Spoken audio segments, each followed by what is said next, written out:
Okay, today we're doing Simin Kuf Aleph Halacha Aleph, and some that beyond that as well. The topic is going to be Chatichah Hariuyah Lehiskabed. So I'm going to first start with just some of the basic halachos of what it is that apply to Chatichah Hariuyah Lehiskabed. So first, what it is that it's a food that's so respectable you'd serve it to honored guests. It's a Chatichah Hariuyah Lehiskabed. I'm going to define that term better later, but for now that's good enough for us. It's so chashuv, it's so important, so significant that it can't be batel. Even if it's just a tiny amount, even be'elav, even if it's 1 of 1,000, it can't be batel. It works whether it applies whether it's min b'mina, min b'she'eni mina, both no matter what, and even if the food that's usher is only usher midrabanan. Now there's an exception.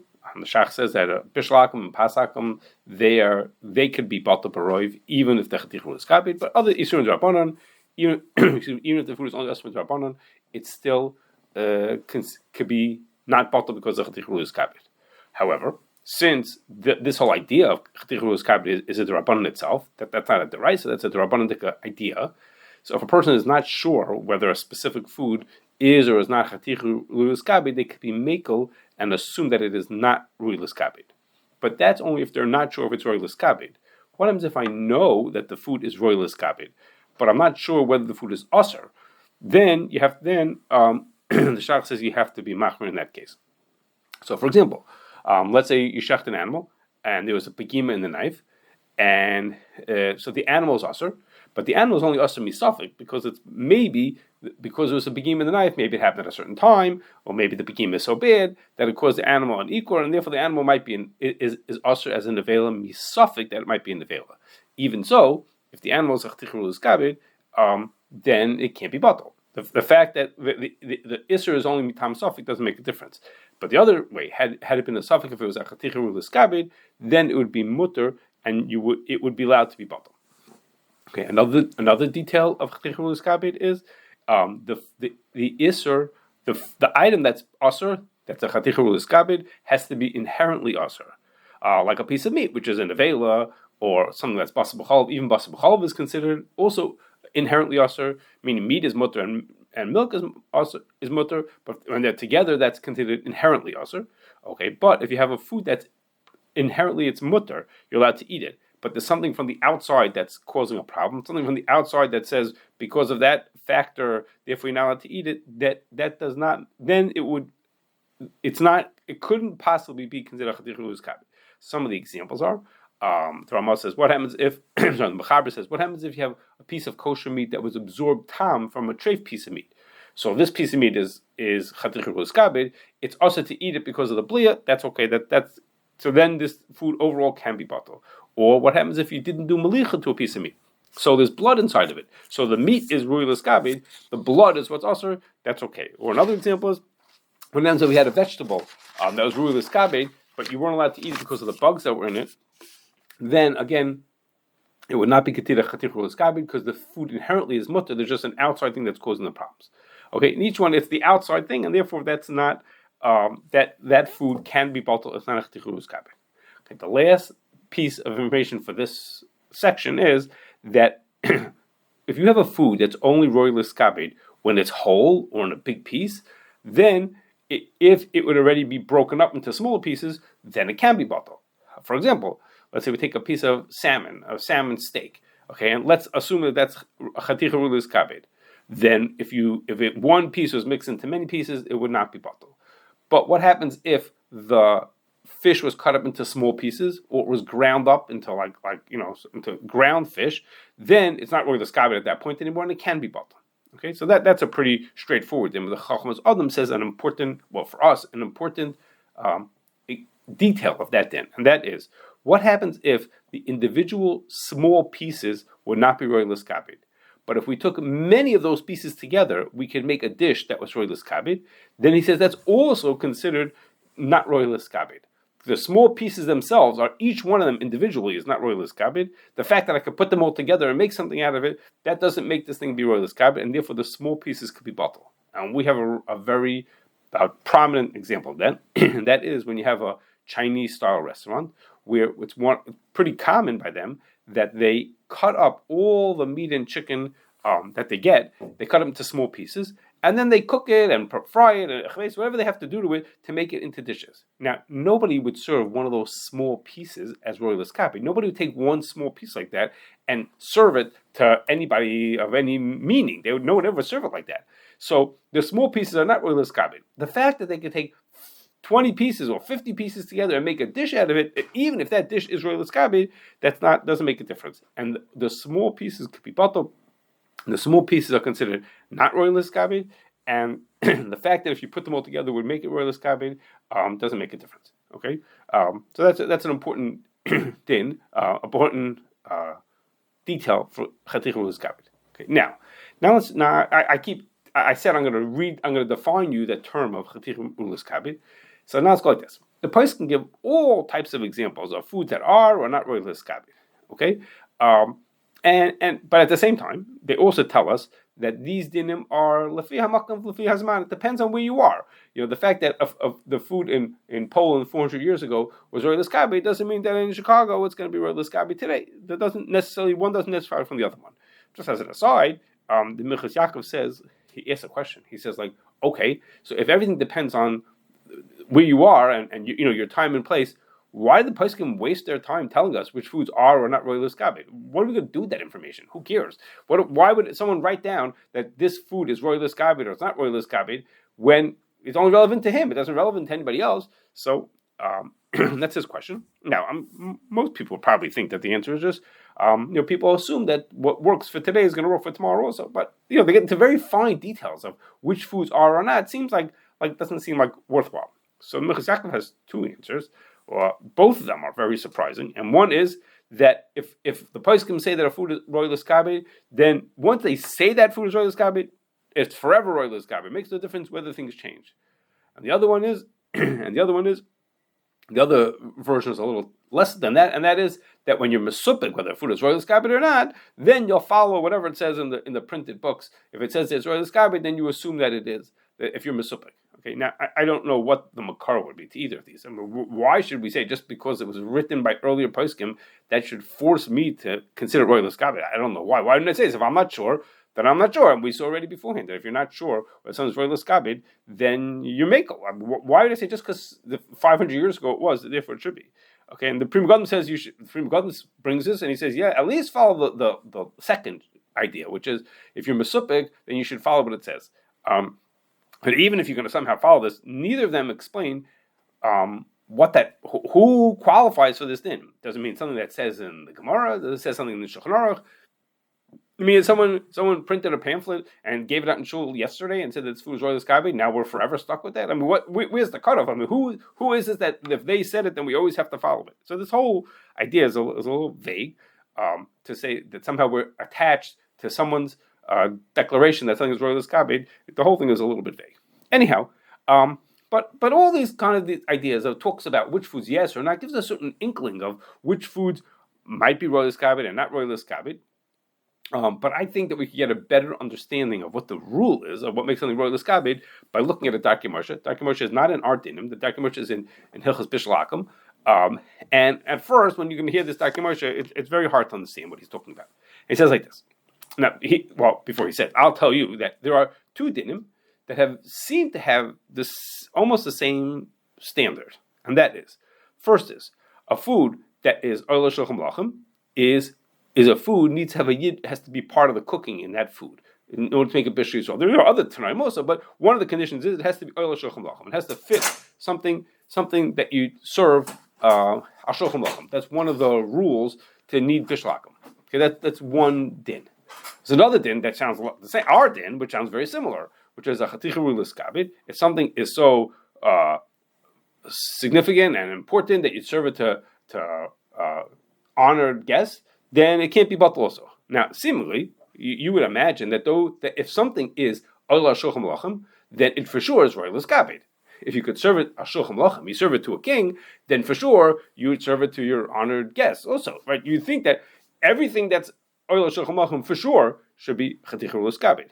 Okay, so that's the background to our question, and that is that the Darkei Moshe says, he says in the same line, he says that a kurkavan, it's a gizzard, part of it, like it's sort of like the stomach for a chicken. A kurkavan is olah shulchan malachim. But he says, but it's not Chatichah Hariuyah Lehiskabed. Now, how could that be? How could you have a food that's Oila Shulchan Lachem? You could serve it to a king, but you couldn't. It's not Hariuyah Lehiskabed. Somehow that doesn't seem to go together. How could it be that it's both at the same time? I could see the other way around. Maybe it could be Hariuyah Lehiskabed, but not Oila Shulchan Lachem. Maybe a melech needs something fancier. But how could it be that it's Oila Shulchan Lachem, but it's not Hariuyah Lehiskabed? So to answer that question, I need two pieces of information to give an answer to that question.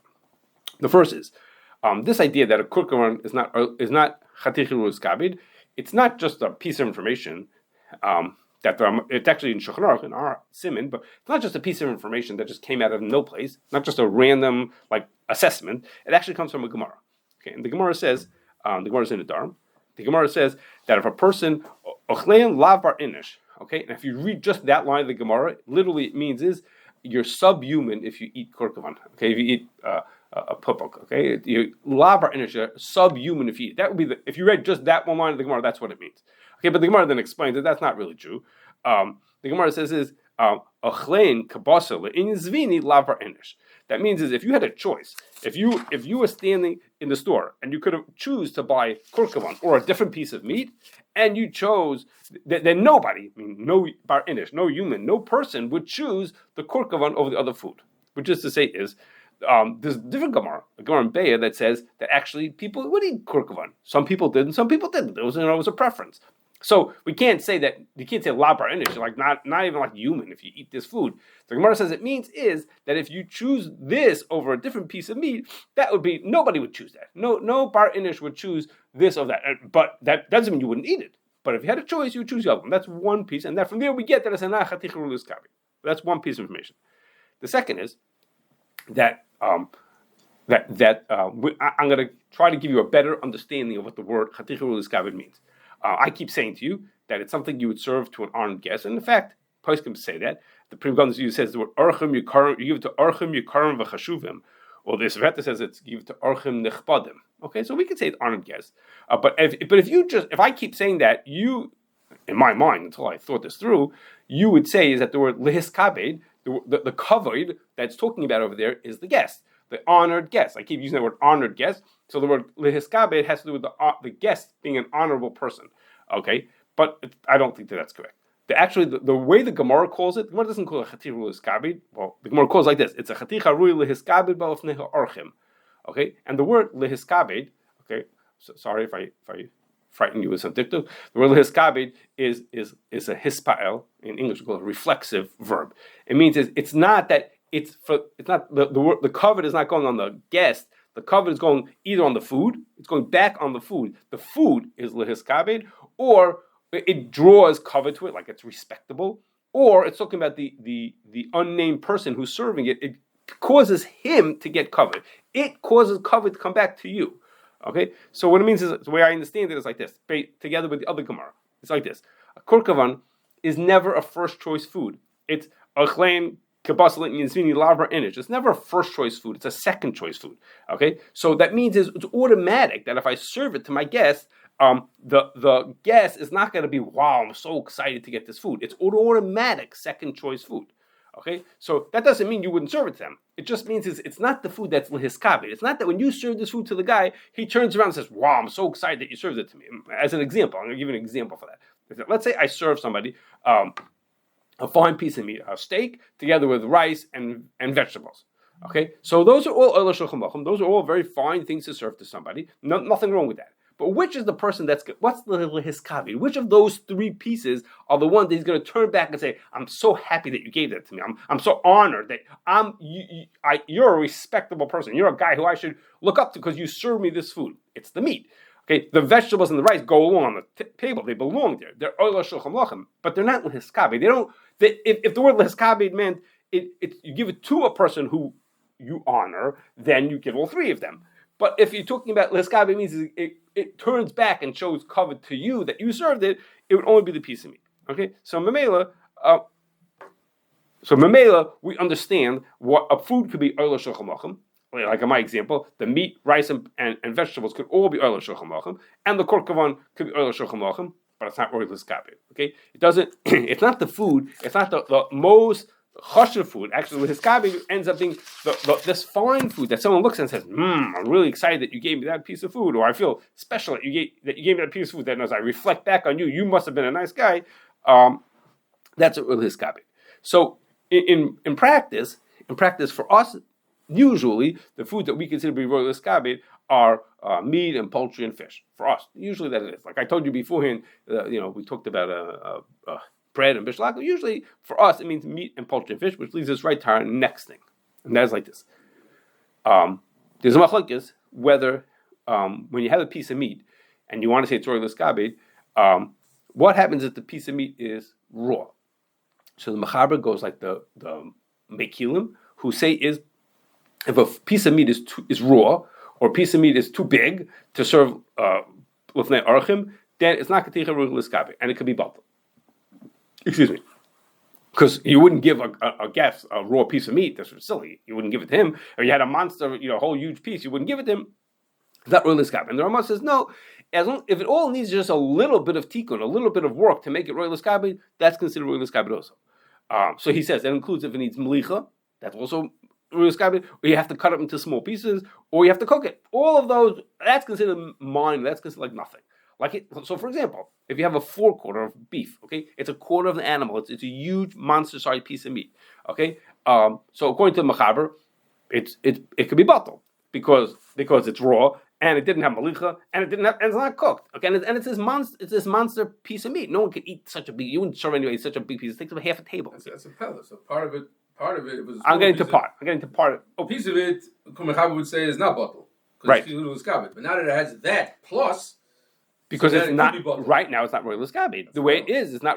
Oh, really? I think the other way around. It's not. You look at this piece. You would never serve this to somebody. Hariuyah Lehiskabed is not the criteria. The Gemara we're trying to get at what's not Bitul is not so much that it's Hariuyah Lehiskabed. That's why it's not Bitul, because you keep mechaber somebody. It's that's like a criteria of saying that this is a choshev, independent piece that can't become Bitul. It's like, but it's not choshev. So it's bigger. Right, it's not choshev. It's a choshev piece of the thing.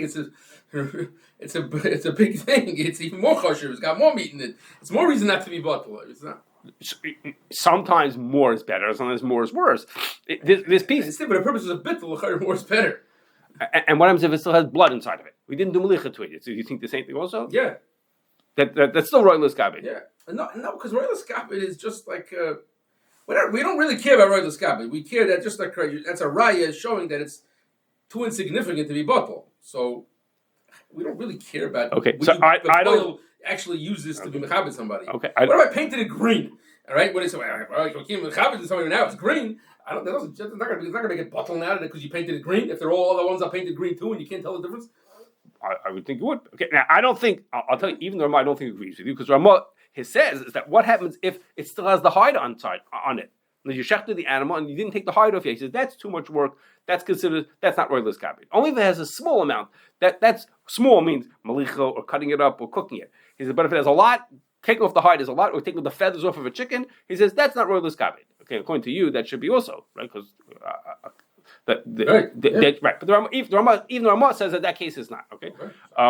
Okay. I guess I don't understand that. Okay, that's not what I would have thought. Okay, so now we want something.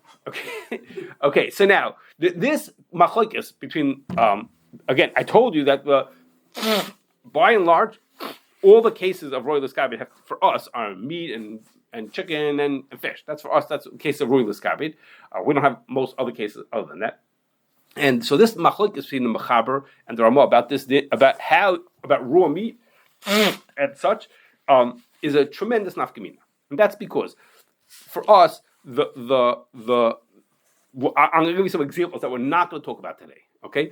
That we're going to talk about together with working on this. Chatichah Hariuyah Lehiskabed, I was working on Siman Kuf Yud, which is all about the other end of the story, and that is what happens. We check an animal's lungs. All the animals in the shechita, they checked the lungs and they decided which ones are kosher.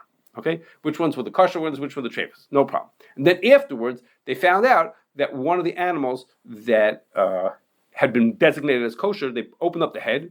In the case, it was because it was before Rosh Hashanah. They were going to do malicha to the head. They wanted to have a head of a sheep, and they opened it up, and they found that it was a treifa in the head. Okay, it had a worm, and it was a treifa. Okay, so now we have we have 50 animals that we designate as kosher. We have no idea which head belongs to this animal anymore because once we clear the lungs, those animals all became designated as kosher. We stopped paying attention to what part belonged to which, and now there's one treifa that's in there. Okay, I'll tell you. Just let me finish the sentence for this one before I tell you the other example. So according to the Machaber, it's not a Chatichah Hariuyah Lehiskabed. Okay, because right now the meat is in these monster-sized pieces. Okay, it's whole carcasses. Okay, but according to Ramah, we have a shaila now of a Chatichah Hariuyah Lehiskabed. Okay, we'll get in Kufiyot. We'll talk about it. Okay, another one is what happens if someone owns a store and he brings in treif meat into the store. Okay, what we call Kashrus scandals. Okay, so he brings in treif meat into the store, and now at the point once we catch him, at this point we have no idea which is the kosher and which is the treif meat. Again, according to the Machaber, the meat is raw at this time. The meat is raw, no problem. It's good. It's batal. Potentially it's batal. According to Ramah, we have a shayla here of a Chatichah Hariuyah Lehiskabed. Okay, or last is this is coming sooner in Sim Kuf Beis. We had 200 animals that were kosher and they did malicha to them. Okay, afterwards they figured out that some of those animals it was after 72 hours had passed. Okay, however the cheshbon is, I'll tell you when we get to there. The 72 hours had already passed for some of them.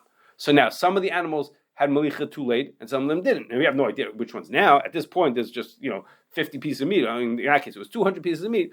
So according to the Machaber, the meat is raw. As long as the meat is raw, it could be batal. It's not Chatichah Hariuyah Lehiskabed. And according to the Ramah, since it's not cut up and since it's not cooked yet, so therefore it's within the shaila of Chatichah Hariuyah Lehiskabed. I'm not saying it is in all those cases, but those are just examples. These the cases that we have of Chatichah Hariuyah Lehiskabed are often run into this machlokes the Machaber and the Ramah about what's considered royal Lehiskabed. Okay, now there is with the Ramah I told you is mekel. Even he is mekel if you didn't take the hide off or the feathers. Okay, and that also has an afkamina. Okay, that case comes up, and that is like this. I'll give you both examples. What happens if they shechted an animal and they didn't do a good job when they shechted the animal's in the vela? Okay, so it happens. The shechet doesn't do a good job. Something goes wrong, and the animal's in the vela.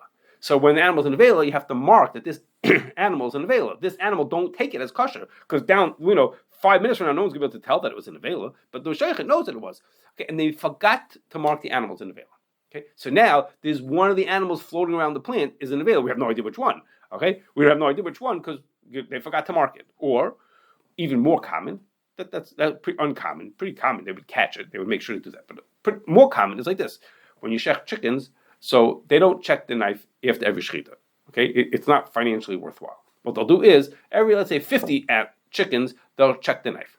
So and the counting and the fact that it's very rare that a knife will have a begima from chickens. Even more rare that it should be a very serious begima.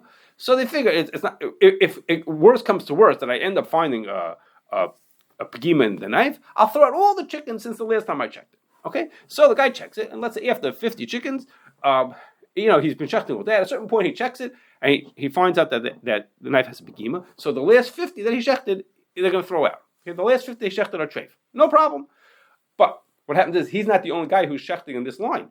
There are 5 other shechtim who are here also. So that means right now on the line there are 50 of his chickens that we're treating as treif, as nevelas. There are 200 chickens from the or 250 chickens from the other shaykhim that we're not treating it, that are not nevelas. Okay, so the shaykh is now: are these chickens batal?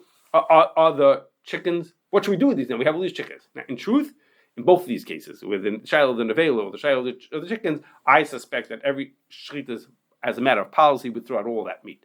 Okay, throw all the meat and the chickens and say, there's one treif in there. We're not selling this stuff as kosher. Okay, but let's think of what's the din. What's the din about this case? So the Ramah says that if the animal still has a hide on, or it still has the feathers on for a bird, then it's not a Chatichah Hariuyah Lehiskabed. That means is if we stop here and we look and we say, okay, which are the animals that still have their hides on? Which are the birds that still have their feathers on them? Those birds are not a Chatichah Hariuyah Lehiskabed. So then it could be batal. Then it's just a matter of the batal b'roiv. There are more kosher chickens than treif chickens, or more kosher animals than treif animals. They would be batal b'roiv. Okay, so that's an example where the Ramah's kula. The Ramah says it's not Chatichah Hariuyah Lehiskabed if it still has the hide on. That would be true here in this case. What happens for the ones that are past? They already had their hide taken off, or they already had their feathers taken off. Those would be part of the machlokes Machaber and Ramah. But in this thing, you have to just bear in mind it's a Pri Megadim talks about it, and Pesach Tshuva brings from the Radbaz also says the same thing, that it depends on Gediyas HaTeruvas. Means we say it. All these chickens at one point didn't have their feathers on it, so we wouldn't say that the chickens are all batal because they all had their feathers on. They did have their feathers on. So we wouldn't say that at the beginning of the Taruvas they all had their feathers on, or they all had their hides on them. You say no. It depends on at the time Gediyas HaTeruvas. So if at 11 o'clock, the shechita happened, and by 5 after 11, they already had their feathers off, and we didn't realize this till 10 after 11. So at 10 after 11, the ones that already had their feathers off, or take the hides off, those are Chatichah Hariuyah Lehiskabed. But the Ramah would say, but the ones at 10 after 11 that we find that still have their feathers on, or still have their hides on, those are not considered Chatichah Hariuyah Lehiskabed, and they could be bought. Okay, now, this sheet of the Ramah, that could be Chatichah Hariuyah Lehiskabed, even if it has the hide, even if it needs malicha or cooking or cutting or things like that, is the beginning of lots of. It's the beginning of the many shilas where there's taruvas of meat. Okay, like all the cases I gave you beforehand about the butcher, the guy with sneaking and chafe meat, and things like that. It's the beginning of all those shilas. Is it a Chatichah Hariuyah Lehiskabed? Okay, so the Ramah's chumrah is the beginning of all the chumras that come in those kind of cases. So in that context, I'm going to tell you what the Pri Megadim says. The Pri Megadim says he says it in a number of places, including right on this din. Okay, and he says like this. He says when the Ramah argues on the mechaber, he has a whole bunch of different ways that he describes how he's arguing on the mechaber. Okay, and it's not just he changes. You use different words, different times, so it sounds neat, like it's a neater book. No, he said that's not pshat. He says when the Ramah says v'chein ikar, he says that's the din. He's deciding that he holds like that, and since we're Ashkenazim, the Ramah said v'chein ikar, that's what we do. But what happens when the Ramah says v'chein haminik or v'hachi noyagim or v'chein noyagim, which is what he says in our din? He says so to us. It sounds to the casual reader, it sounds the same. He says no. He says there he's just saying is the minig is to be machmer. But I'm not for sure telling you that that's what you should do. I'm telling you that that's the minig. People have such a minig that you should do like that. He says if the Pri Megadim says if there's some other suffix or other reasons to be makel, then it's possible to be samech on the mechaber. It's within range to be samech on the mechaber. It's not when he said v'chein ikar that then the sheet of the mechaber is completely being rejected. So on our din, the Pri Megadim brings in on our din specifically. He mentions this thing. That the Ramah says in our case says v'chein noyagin to be machmir, that even if it's not cut up and it didn't have malicha, etc., it's considered Chatichah Hariuyah Lehiskabed. So the Pri Megadim says, in the right situations, a person could be samech on the mechaber. And in fact, this as an example of that, in Pesach Tshuva brings some Sefer who was mitzaref the sheet of the mechaber together with two other things. Maybe the animals in a treif in his case, and it was a hefzer meruba ma'oid. He said so. He was mitzaref other things. What I'm just saying is that we're not completely rejecting the mechaber, but under the right circumstances, again, in these kind of situations, where sometimes that's a very significant hefsid, and there are other studim to be makel. Sometimes there's what to think about. The mechaber, again, the sheet of the Ramah here is the beginning of all those chumras, and lav da'aka we always have to follow it. Okay, now. Two more things, okay, and that is like this.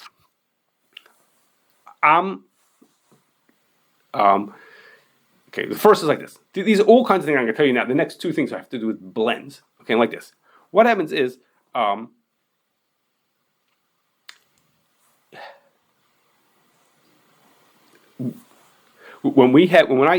told you that an animal is Chatichah Hariuyah Lehiskabed. Once you take the hide off, it's Chatichah Hariuyah Lehiskabed. But part of the animal, when you take all the meat in the animal is not really Lehiskabed. Some of it is, and some of it is not. Okay, so how do we deal with the fact that we have this animal, and some of the meat of the animal is royal Lehiskabed, and some of it is not royal Lehiskabed? Okay, so the Pri Megadim in different places, I'm putting together different parts of the Pri Megadim, breaks up into three scenarios of how to deal with that in three different scenarios. Okay, the first like this: the hides were taken off. The meat was cut up into however many pieces they cut it up into. Some of the pieces are royal Lehiskabed and some of them are not. Okay, my example, he doesn't give an example. My example is the ribeye is royal Lehiskabed and the hooves are not royal Lehiskabed. Okay, that's a dramatic enough example. Okay, they're cut up and separated. They're cut up and they cut up into all kinds of pieces. And then we realize that one of the animals was a treifa. So it's pashut that the ribeyes that are all now sitting mixed together, they're all usher because the one ribeye is treif. It's a Chatichah Lehiskabed. It can't be Bitul. So all the ribeyes are usher. Okay. So he says it's a machlokes Taz and Shach what to do about the hooves. Okay. Again, he doesn't use the word hooves. That's my example. Okay. The Shach says hooves are mutter because the treif hoof is not a Chatichah Lehiskabed, so it's Bitul, and now all the hooves are mutter. Okay, what's the difference? That the ribeyes are treif, but the hooves are mutter. And the Taz says no, it can't be such a thing. He says because if the ribeye is considered treif, that means we're treating this animal as being not kosher. If the animal is not kosher, then its hoof is not kosher also. He says so. Hagam that the hoof is not royal lehiskabed. Once we deem every animal in this mix as being treif because all the ribeyes were treif, then the hooves have to follow along behind them, and you're stuck, and the hooves are treif even though they're not royal lehiskabed. Okay, so the Pri Megadim says machlokes. Of course, if they weren't cut up yet, right? You had a big chunk, and we say, well, this whole thing is royal lehiskabed. Even though there are parts in it that are not. I'm coming to that. Okay. We'll know that at that point, of course, nobody will say that. Well, I chop off the hoof and I can eat it. I'm coming to those cases. So the first case was the case where the pieces are broken apart. Okay, that was the first case. Okay, the second case is. Okay, I'm coming to your case. Just give me a second. Second case is, the animals were the hide was not taken off yet. So everybody holds it's not a Chatichah Lehiskabed. Even the Rambam holds it's not. Okay, the hide is not taken off yet. So Pri Megadim says, well, what happens? But before you take off the hide, you could snip out pieces. Okay, I'm going to give an example. The liver. Okay, you could cut out the liver without taking the hide off. He says, so he doesn't give that example. That's what I'm saying. You could cut out the liver. Let's say the liver is Chatichah Lehiskabed. He says, so the fact that I didn't take the hide off, that's a big job. That's considered not royal lehiskabed yet. But the liver, just to snip it off, that would not be a big job. The Rambam would hold that it's Chatichah Lehiskabed. He says, what should we don on the liver now? Should we say the liver is a Chatichah Lehiskabed because it is, and it's just a little bit of work to make it royalty to be edible. You just have to cut it off. You don't have to take off the hide.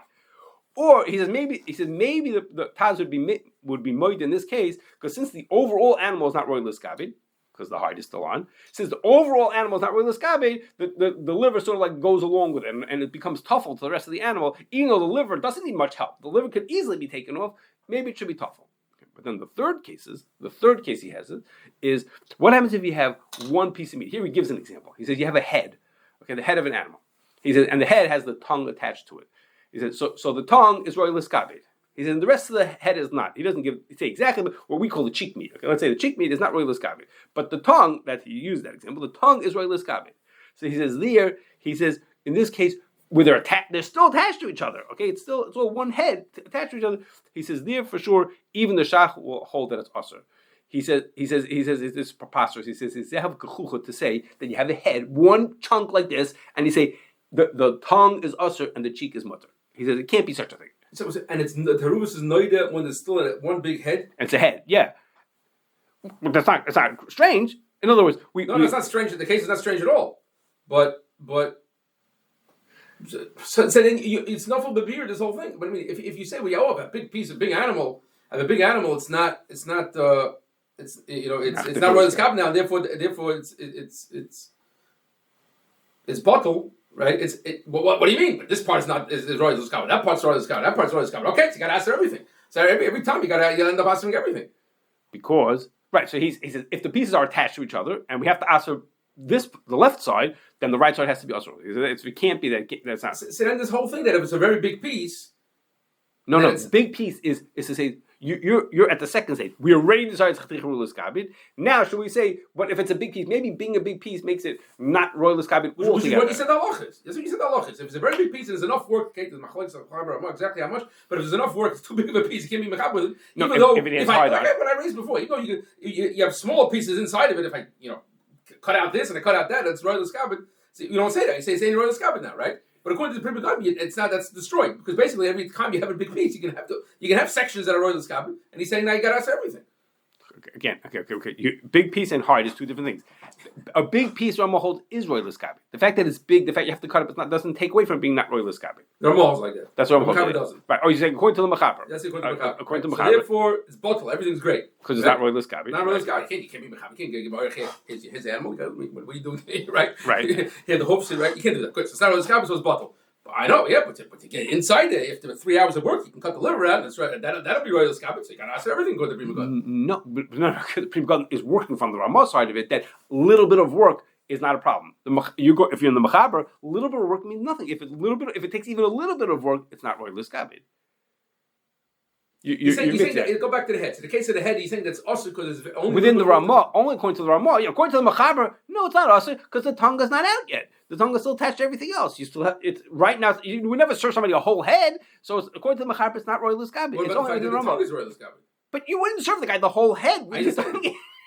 So he's only going within the Ramah. To say that the tongue is also no, he's only going within the Mechaber. The whole thing is not royal scabbat. He's going within the Ramah. Within the Ramah, that this is royal scabbat. Why? Because I could cut out the tongue. He says, yeah, but you can cut out the tongue. But so what was it? What's the svara of the Ramah? I thought the svara of the Ramah. What's the svara of the Ramah? Because it just needs a little bit of work. So basically, it's royal scabbat. It's like saying, well, I have to put the meat onto a plate. So you say that's silly. Of course. So according to the Ramah, give me an example of the case of the Ramah where the Ramah would ask the Chabaz matter. Our head. Okay.